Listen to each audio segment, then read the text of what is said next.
Hello and welcome to this video on values awareness. I'm Dr. Dana Haggard, Professor of Management and curator of this video. Let's get started. As usual, we will start with definitions. Our focus in this video is on personal values, which explain what an individual tends to value in their decisions. Cultural values explain patterns of values shared among people in various countries and cultures, and those are covered in a separate video. Our first definition is personal values are the things that are important to us, the characteristics and behaviors that motivate us and guide our decisions. Bing has it very simply, one's judgment of what is important in life. TheFreeDictionary.com defines it as beliefs of an individual or social group in which they have an emotional investment, either for or against something. And finally, an individual's standards that define what is good, bad, worthwhile, worthless, desirable, undesirable, true, false, moral, and immoral. A couple of key things that are called out in these definitions. In the first one, it talks about these things being characteristics and behaviors. So these are the things about us, our traits, and the behaviors that we think are important. In TheFreeDictionary.com, the thing I like about this definition is this idea of emotional investment.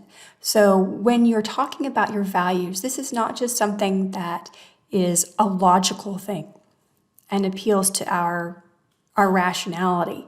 Our values, we have a very emotional investment in them. And so it means that if something happens that goes against our values, we're really going to feel that.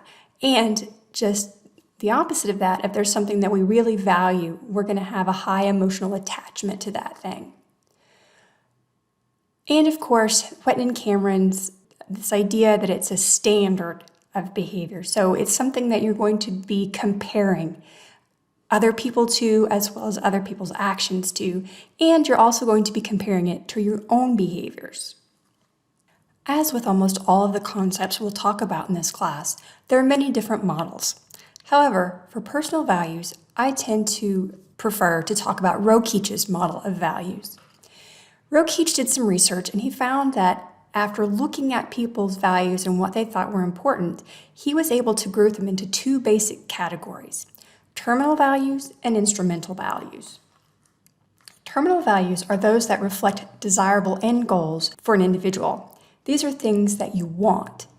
For example, salvation, freedom, friendship. Instrumental values are those that reflect desirable standards of conduct or methods to reach a goal.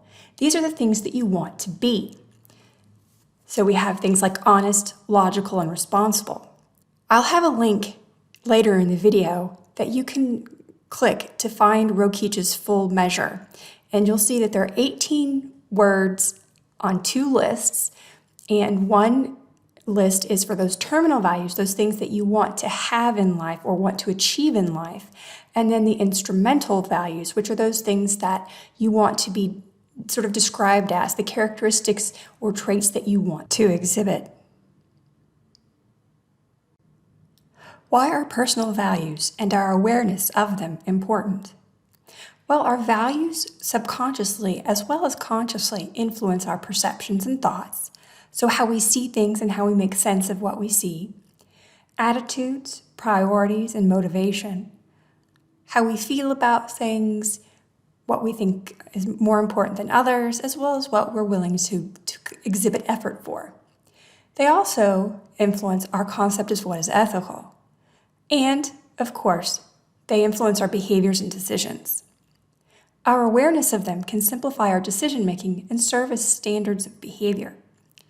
So once we know our values and we've actually sat down, thought them through, and written them down, then we know what they are. They're in our conscious mind and not just our subconscious mind, and we can be more aware of why we're doing the things we're doing or why we feel the way we do about certain things. This is important for our own self as well as for interacting with other people, because people with differing values, this can cause conflict. You think about what happens in politics, and one side has one passionate view of something about what they think is important, and the other side has an opposing view of what's important.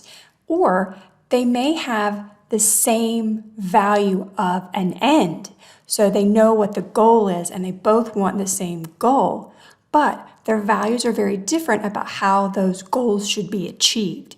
That's another thing that can cause conflicts. In addition to personal values impacting our own behaviors, we also, when we're together in an organization, our individual personal values can also influence the organization's culture. This is particularly true when it comes to entrepreneurs or founders. The founder of the organization, the founder of the firm, whatever their personal values are, that's going to be reflected in what they seek in other people for their organization.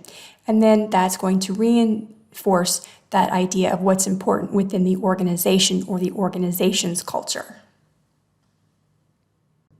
Here are some ways personal values can be measured. You'll notice the first entry is for Rokeach. If you click on this link, then you'll be able to see what Rokeach's original instrument looked like. Then there are some other values inventories or personal value assessments that you can take at these other websites as well. The positive psychology link is a good one because it has three different links to three different other evaluations of your personal values. And as always, my favorite part of the presentation, how can values awareness be improved? Well, the first thing you can do is take a values inventory or assessment, one of the ones that were listed on the previous slide, or one you found for yourself by using Google or some other search engine. You can also consider what you want to have or achieve in your life. Write it down and then rank order those things. Put them in the order that they are most important to least important. Next, consider how you would like to be described by others and rank order those characteristics. What would be the most important adjective you would want people to use in describing you? Another exercise that I've heard used before is to write your own future obituary. Think into the future 50 years, 60 years, 70 years down the road. What would you want written in your obituary? You could also ask a friend or family member to do the same thing, to write your future obituary 70 years from now. Most of the time, people don't write their own obituaries. Other people write it about them. And so asking someone else to write this about you can give you insight into what they perceive your values are to be. You could also ask a friend to complete the Rokeach Values Assessment, but to do it about you.